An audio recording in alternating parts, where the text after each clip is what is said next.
Hi guys, it's Coach Fens here from FTP Training.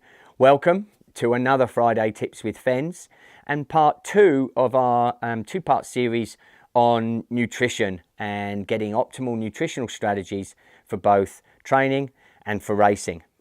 All right, now part 2 we're looking at racing and this, as I alluded to in the previous Friday tips, is the one that really causes the issues for the unprepared athlete, and that's race nutrition, okay, and post-race recovery, especially in stage races. Again, it is the main reason why athletes do not perform as they have or that they're capable of doing, because they've done the training but they're simply not fueling the engine. I use an analogy of, you don't start a trip to Melbourne in the car from Sydney on half a tank of fuel and not fill it up, because you're going to run out, okay? And we are an engine and we're burning carbohydrates.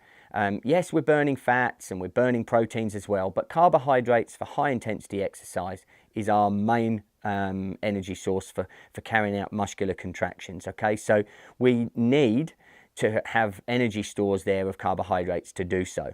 Don't fill it up, you're going to come and pay the fiddler for it, okay? So we've practiced in training and we've made sure that with either a multidextrin carbohydrate gel or bar or drink, that we're consuming around 60 to 70 grams of carbohydrate per hour of exercise, okay? And we've set that as a pattern. Remember, if we're using Talk, which has got a fructose with multidextrin mix, we may be able to consume 3 of the 30 gram gels or mixture with gels and bars per hour of exercise. And that gives you that extra little bit of carbohydrate, extra few calories.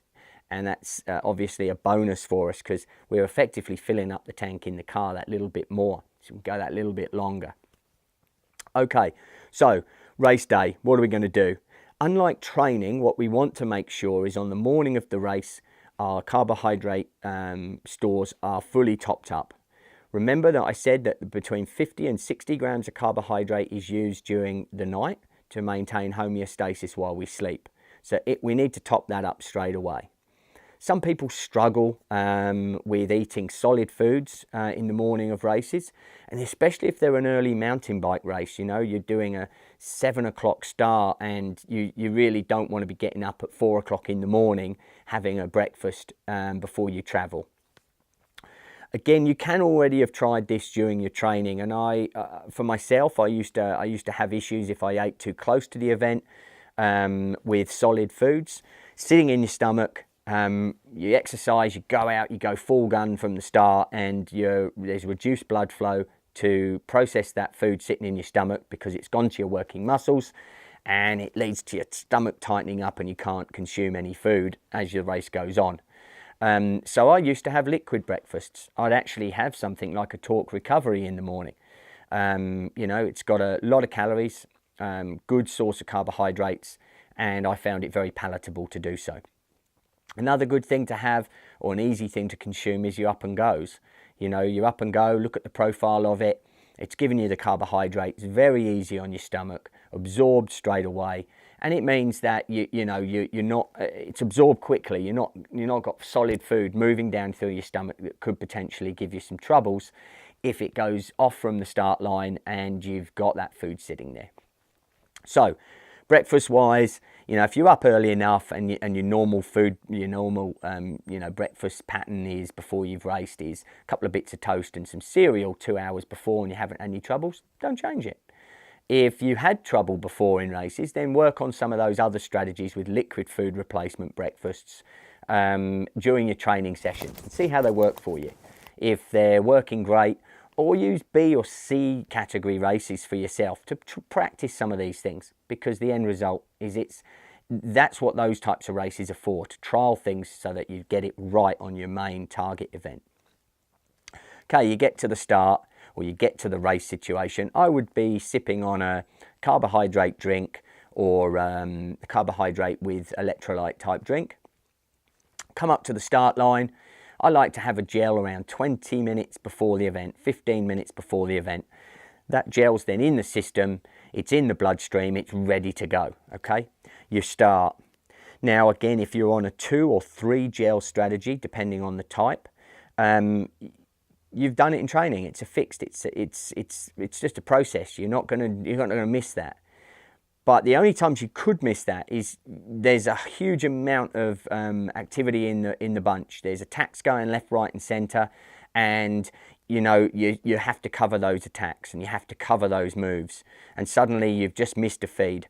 Just get it in as quickly as you can. Okay, as quickly as you can after that period where you should have taken it. Get it in. Or if you know you're coming into a big section of single track and it's going to take 10 minutes to get through it, or a huge descent, make sure you've taken the gel before you get into that section, because obviously it's going to be difficult to do so while you're in it. Stick to that routine. Don't miss feeds. So important. Don't miss feeds. If it's a longer race, I'd suggest taking gels to start with, because they're quicker and easier to consume. And I don't know about you, but I've eaten bars before and I've had them come out my nose because I'm going at 110%, and you just can't consume it. Because you can't chew it while you're breathing and blah, blah, blah. So gels at the beginning of the race is the best way forward. And then if it's a longer race, you may find that you just want something to eat. You know, your system may crave it. So you might want something to eat. And a bar is fantastic then. Some people work well with a little bit of fruitcake, or some people work well with a banana.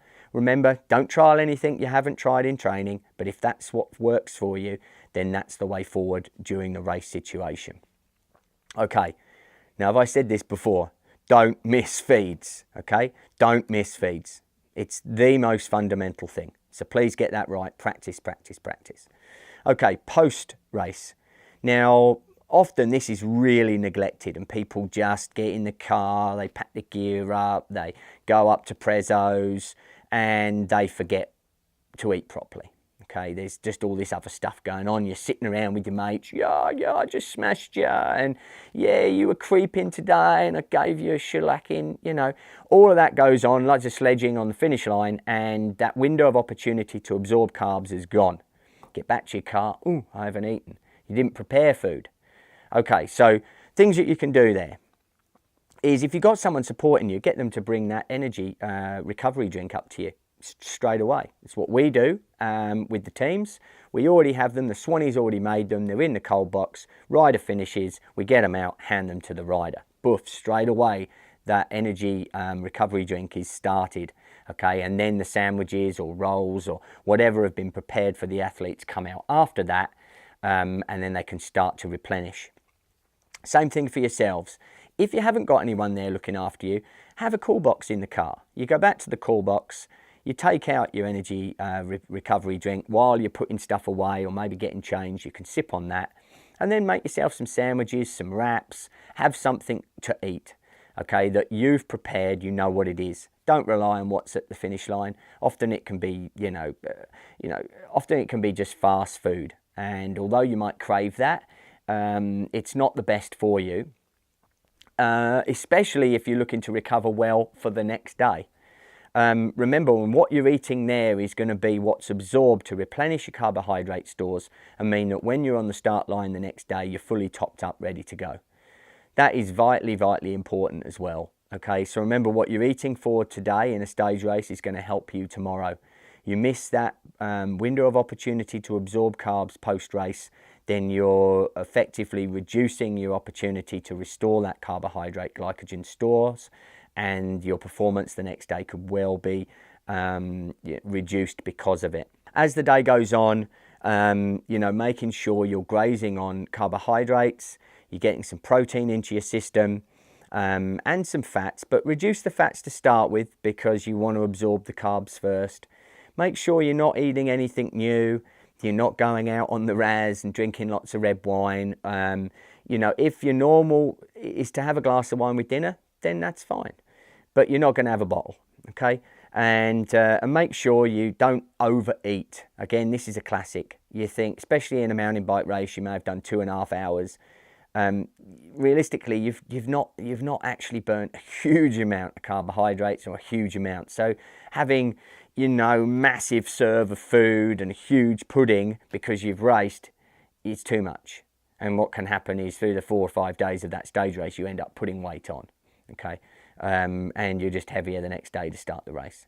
So simple tips, we went through last week on training and preparing for the races and nutritional strategies for that, and strategies for pre-race, during the race, and post-race recovery to help you be a better athlete, to get the best result possible for all your training and all the hard work and effort that you've put in. All right, guys, if you follow those tips, you will have the best race you can have, and it will mean that you will be the best athlete you can be. And that's all we want. That's all we want you to have that experience, finish, come over the finish line knowing you had the best race.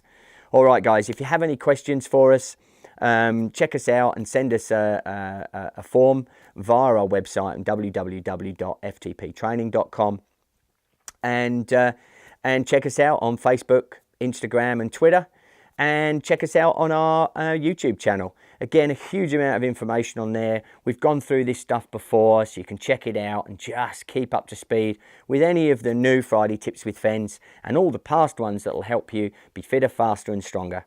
All right, guys, I'll catch you out in the road or trail. Bye-bye.